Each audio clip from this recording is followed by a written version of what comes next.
నమస్తే friends, KS సిట్స్కు స్వాగతం. నేను మీ సౌజన్య. ఈరోజు మనం ఈజీగా టేస్టీగా టిఫిన్ సాంబార్ను కుక్కర్లో చేయటం చూద్దామండి. మార్నింగ్ ఆఫీసులకి స్కూల్కి వెళ్ళే హడావిడిలో టిఫిన్కు సాంబార్ చేసే టైం ఉండకపోవచ్చు. ఎలాంటి హడావిడి హంగామా లేకుండా తక్కువ ఇంగ్రీడియంట్స్తో క్విక్గా చేసుకోవచ్చు. చెన్నై స్టైల్ హోటల్ సాంబార్ అండి. ఘుంగుమలాడుతూ మంచి వాసనతో పాటు అద్దిరిపోయే రుచి.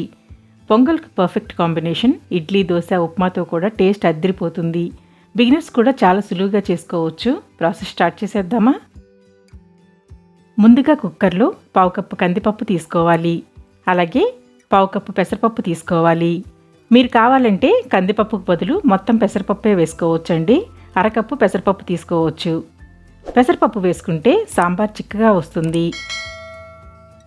ఇప్పుడు నీళ్లు పోసుకుని శుభ్రంగా 2-3 సార్లు కడగాలి. శుభ్రంగా కడిగి నీళ్లు తీసేసిన తర్వాత ఇందులో 1 కప్పు నీళ్లు పోసుకోవాలి. 1/2 కప్పు కందిపప్పు, 1/2 కప్పు పెసరపప్పు తీసుకున్నాం కదా, మొత్తం 1/2 కప్పు తీసుకున్నామండి. 1/2 కప్పుకు 1 కప్పు నీళ్లు పోసుకోవాలి. కప్పు నీళ్లు కరెక్ట్గా సరిపోతాయి. నీళ్లు పోసాక చిటికెడు ఇంగు వేసుకోవాలి. దీనితో పాటు 4-5 వెల్లుల్లి రెబ్బలు వేసుకోవాలి. అలాగే ఒక పెద్ద సైజు టమాటా కట్ చేసి వేసుకోవాలి. పెద్ద సైజు టమాటా అయినా వేసుకోవచ్చు, లేదా మీడియం సైజు టమాటాలు 2 వేసుకోవచ్చు. అలాగే 2 పచ్చిమిరపకాయలు వేసుకోవాలి.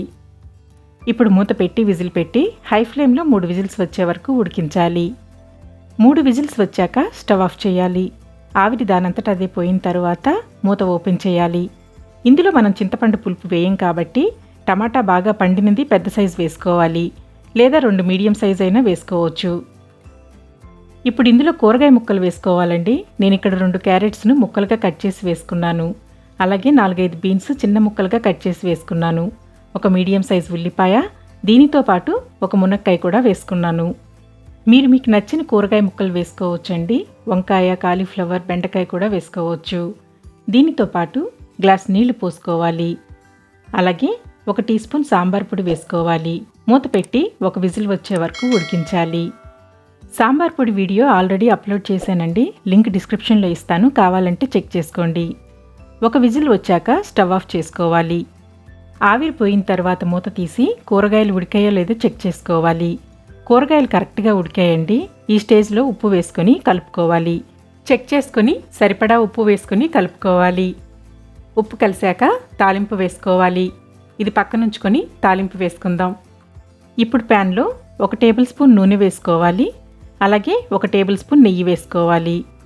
నూనె వేడయ్యాక 1 టేబుల్ స్పూన్ తాలింపు గింజలు వేసి వేయించాలి.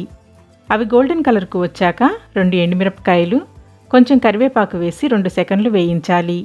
వేగాక సాంబార్లో కలిపి 2 నిమిషాలు ఉడికించాలి. ఇంతేనండి, Chennai style tiffin sambar ready. వేడివేడిగా సర్వ్ చేస్తే చాలా బాగుంటుంది. పొంగల్, ఇడ్లీ, దోశతో టేస్ట్ అద్దిరిపోతుంది. ఇష్టపడి అడిగి మరీ తింటారండి. మరి ఈ టేస్టీ రెసిపీ నచ్చినట్లయితే ట్రై చేసి కామెంట్ చేయండి. లైక్ చేసి తెలిసిన వారందరికీ షేర్ చేసి సపోర్ట్ చేయండి ఫ్రెండ్స్. ఇంకా సబ్స్క్రైబ్ చేయకపోతే ప్లీజ్ సబ్స్క్రైబ్ చేసి పక్కన ఉన్న బెల్ని ప్రెస్ చేసి ఆల్ని సెలెక్ట్ చేయండి. నేను పోస్ట్ చేసే ప్రతి వీడియో నోటిఫికేషన్ మీకు రెగ్యులర్గా వస్తుంది. Thank you for watching.